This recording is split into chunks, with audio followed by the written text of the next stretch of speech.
সৈয়দ আব্দুল হাদি sir বা Andrew কিশোর sir, বা যদি আমি আপনার বাবার কথা বলি, তিনি ছিলেন প্লেব্যাক সম্রাট, তাকে বলা হয় এই দুজনের পরে। এরপর সিনেমার কোন গায়ককে আপনার খুব পছন্দ ম্যানলি ভয়েস হিসেবে? হ্যাঁ, মানে যে কোনো প্রোগ্রামে গেলে কিন্তু আপনি বাবার গান দিয়ে শুরু করেন। অনেকেই আছে আসলে যাদের গান ফিল্মে ভেরি ইউনিক ভয়েস ছিল। একজন আমি যার বিগেস্ট ফ্যান বলতে পারো সেটা হচ্ছে বাচ্চু চাচা, আইয়ুব বাচ্চু চাচা। হ্যাঁ, কারণ তিনি আসলে ফিল্মে খুব কম গান গেয়েছেন, বাট যে কয়টা গেয়েছেন সে কয়টা অ্যাবসলিউটলি একদম। বিশ্ব চাচার গান কিছু কিছু, কুমার বিশ্বজিৎ চাচার কিছু কিছু গান পছন্দ ছবির গানের জন্য। অনেকেই আছেন, মনির খান চাচার গান খুব পছন্দ। এই তো অনেকেই আসলে, আসিফ চাচা আছেন, আসিফ চাচার গানও পছন্দ। আচ্ছা, এই যে একটা মজার ব্যাপার, আপনি সবাইকে চাচা বলতে পারেন, সবাই তাদেরকে ভাইয়া ডাকে।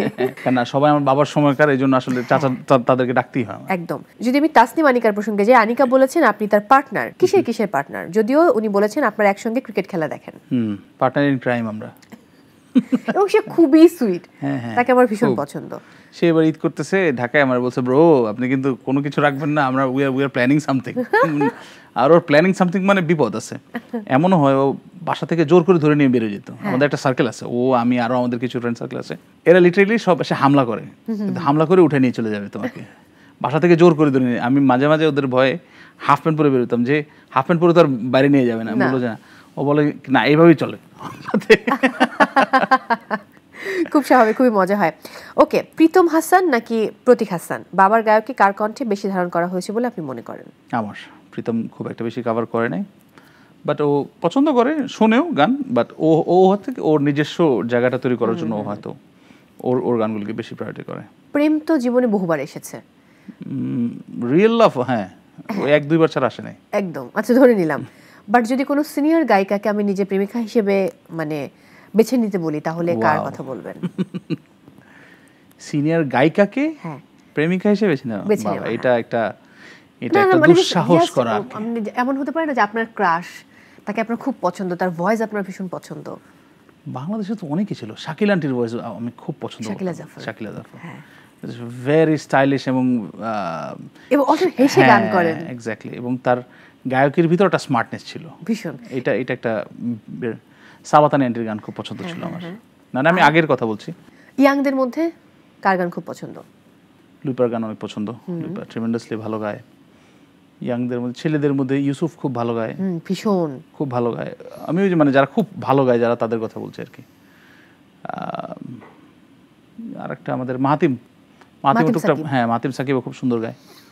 সো এরকম আছে, আরো অনেকেই আছে আসলে যাদের সাথে মানে কাজ করা হয় না, বাট তাদের গান তো শুনি আমি, ঘুরে ঘুরে তাদের গান শোনা। আমি তাহলে একজন করে গায়িকার নাম বলি, তাদের পাশে একটা করে বিশেষণ দিতে হবে। যেহেতু লুইপার কথা বললেন, শুরু করি লুইপাকে দিয়ে।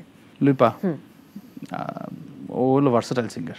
ওকে, একটু আগেই যে আপনার ক্রাইম পার্টনার আনিকা, হ্যাঁ পার্টনার ইন ক্রাইম, ও she is a performer. Okay, Porshi is a sweet singer. Kornia ও performer, very good performer. Liza friendly, এবং ও মানে she is a stage material, একদম স্টেজ কাঁপানো ম্যাটেরিয়াল। ওকে, কনাপু স্টেজ ম্যাটেরিয়াল, ট্রেমেন্ডাস পারফর্মার। একদম মানে যাই হোক, পারফরম্যান্স দুর্দান্ত হতে হবে। সর্বশেষ, শ্রদ্ধেয় খালিদ হাসান মিলুর গাওয়া আপনার সবচেয়ে পছন্দের একটি গানের কয়েকটা লাইন আমি শুনতে চাই। পছন্দের গান তো অনেক আছে আসলে, কোনটা দিয়ে আসলে কোনটা গাবো? পছন্দের গান হ্যাঁ, যেটা গাই না সবসময় সেরকম একটা গাই তাহলে। ঠিক আছে। হৃদয় থেকে হৃদয় ছবির গান, এই গান আব্বু ন্যাশনাল অ্যাওয়ার্ড পেয়েছিল। এটা ইউজুয়ালি খুব একটা বেশি গাই না আমি। ভালোবাসা মানে না কোনো পরাজয়, যতই আসুক ঝড় ভাঙে না প্রেমের ঘর, ভালোবাসা ছুঁয়ে যায় হৃদয় থেকে হৃদয়, হৃদয় থেকে হৃদয়। ভালোবাসা মানে না কোনো পরাজয়। দুর্দান্ত। প্রতীক ভাই, আপনি যখন গান করেন, মানে শুনলে যদি চোখ বন্ধ করে শুনি, মনে হয় যে খালিদ হাসান মিলু স্যারের গান শুনছি। মানে আপনাদের কণ্ঠে খুব মিল।